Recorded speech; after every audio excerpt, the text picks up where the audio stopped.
নমস্কার বন্ধুরা, কেসি কিচেনে সবাইকে স্বাগত। আজ আমি নিয়ে এসেছি একটা ঝিঙে রেসিপি। ঝিঙে ছোলা ডাল দিয়ে একটা ভীষণ টেস্টি রেসিপি। এরকম রেসিপি কিন্তু ভাত কিংবা রুটি সব জিনিসের সাথেই খেতে ভীষণভাবে ভালো লাগে। চলো দেখে নিই আমি কিভাবে বানাচ্ছি। দেখো, আমি কিছুটা ঝিঙেকে ছোট করে কেটে নিয়েছি আর 1 কাপের মতো, পুরো 1 কাপ না, আধা কাপের মতো ছোলার ডালকে 2 ঘন্টা আগে ভিজিয়ে রেখেছিলাম।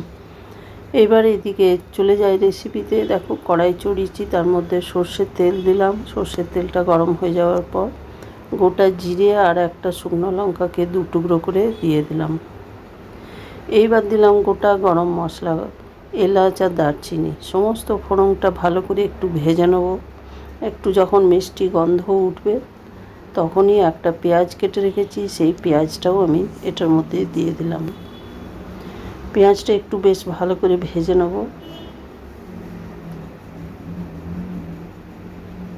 এরপরে দেখো, একটা টমেটো আর কাঁচা লঙ্কা কেটে রেখেছি, সেটাও আমি দিয়ে দিলাম। টমেটোটাকে ভালো করে ভেজে নিতে হবে।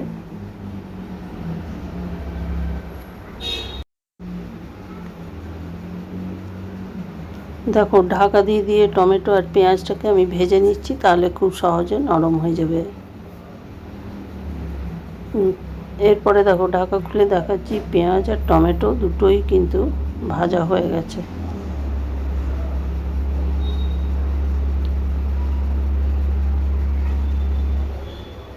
এইবার এর মধ্যে আদা আর কাঁচা লঙ্কা 1 চামচের মতো পেস্ট করে রেখেছি, সেটা দিয়ে দিলাম। এটার মধ্যে কিন্তু কোনো রকম আমি রসুন দিইনি, আদা আর কাঁচা লঙ্কা দিলাম।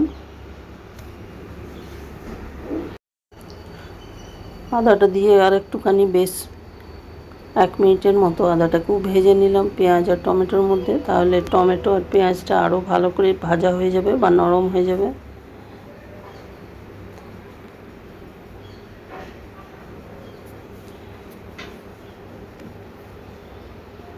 এবারে দেখো, 1 চামচের মতো আমি এতে জল দিয়ে দিলাম।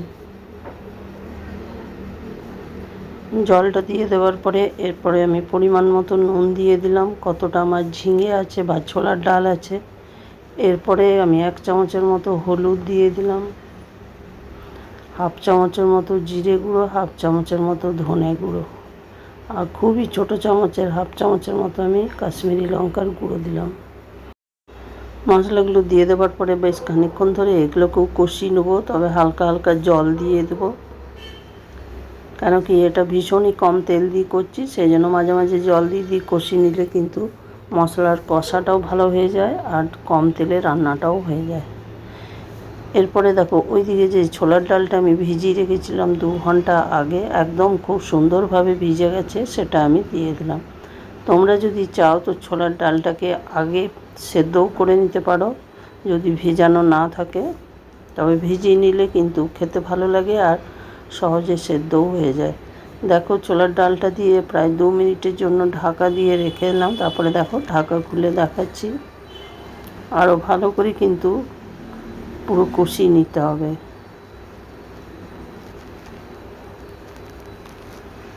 এরপরে দেখো, ডালটা মশলাটা কষানো হয়ে গেছে। এরপরে যে ঝিঙেগুলো কেটে রেখেছি সেই ঝিঙেগুলো দিয়ে দিলাম।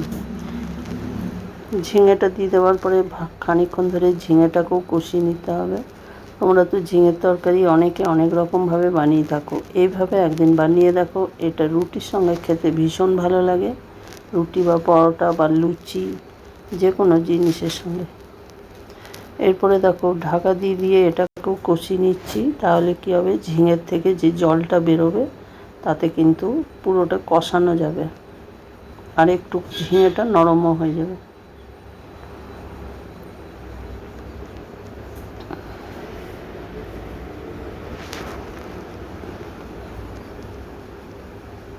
আমার রেসিপি যদি তোমাদের ভালো লেগে থাকে তো লাইক, শেয়ার ও কমেন্ট অতি অবশ্যই করে দিও। নতুন বন্ধুদের সাবস্ক্রাইব করার অনুরোধ রইল। দেখো, সমস্ত ঝিঙেটা আর ছোলার ডালটা আমি ভালো করে কিন্তু কষিয়ে নিচ্ছি। তোমরা যদি চাও তো এর মধ্যে আলুও দিতে পারো। এরপরে দেখো, কষানো হয়ে গেছে, এবারে আমি জল দিয়ে দেবো। এটা হালকা গরম জল, হালকা কুসুম গরম জল দিয়ে দিলাম। এবার লো ফ্লেম করে আমি 5-6 মিনিটের জন্য রেখে দিলাম। 5-6 মিনিট পরে দেখো ঢাকা খুলে দেখাচ্ছি, ছোলার ডাল আর ঝিঙে দুটোই সেদ্ধ হয়ে গেছে। এটা আমি রুটি খাবার জন্য বানাচ্ছি, সেই জন্য হালকা একটু গ্রেভি গ্রেভি রাখবো। দেখো ছোলার ডালটা একদম সেদ্ধ হয়ে গেছে।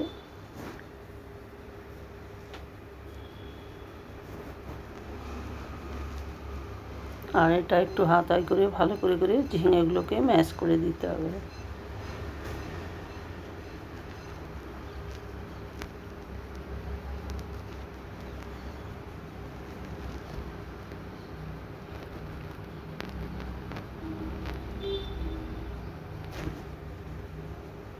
এবার যেটুকু জল আছে আমি আঁচটা বাড়িয়ে দিয়ে একটুখানি ফুটিয়ে নিচ্ছি, তাহলে কিন্তু জলটাও শুকিয়ে যাবে। আর এটা মাখো মাখো গ্রেভি গ্রেভি হলে খেতে বেশি ভালো লাগে। এবারে দেখো আমি 1 চামচের মতো গরম মশলা দিয়ে দিলাম। গরম মশলাটা দিয়ে দেওয়ার পরে আরও কিছুক্ষণ ফুটিয়ে নেবো, মানে কয়েক সেকেন্ডের জন্য আরও ফুটিয়ে নিচ্ছি। এটা ছোলার ডাল এমনিতেও একটু বসে যাবে। এরপরে দেখো নামাবার ঠিক আগে আমি কিছুটা ধনেপাতা ওপর থেকে ছড়িয়ে দিলাম। এরকম ঝিঙে দিয়ে ছোলার ডাল খেতে যে রুটির সাথে কি ভালো লাগে, রাত্রের ডিনারে খুব সহজেই তোমরা এটা বানিয়ে নিতে পারো। দেখো তরকারিটা আমার হয়ে গেছে, আমি গ্যাসটা বন্ধ করে দিলাম। গ্যাসটা বন্ধ করে দিয়ে ঢাকা দিয়ে কিছুক্ষণ স্ট্যান্ডিং টাইমে রেখে দেওয়ার পরে দেখো ঢাকা খুলে দেখাচ্ছি। এরকমভাবে বানালে কিন্তু ঝিঙে ছোলার ডাল ভীষণ টেস্টি হয়, আর রুটি পরোটার সাথে খেতে ভীষণভাবে ভালো লাগে। তোমরা সকলেই ভালো থেকো, সুস্থ থেকো। ফিরে আসছি পরের কোনো রেসিপি নিয়ে। ধন্যবাদ। Thanks for watching.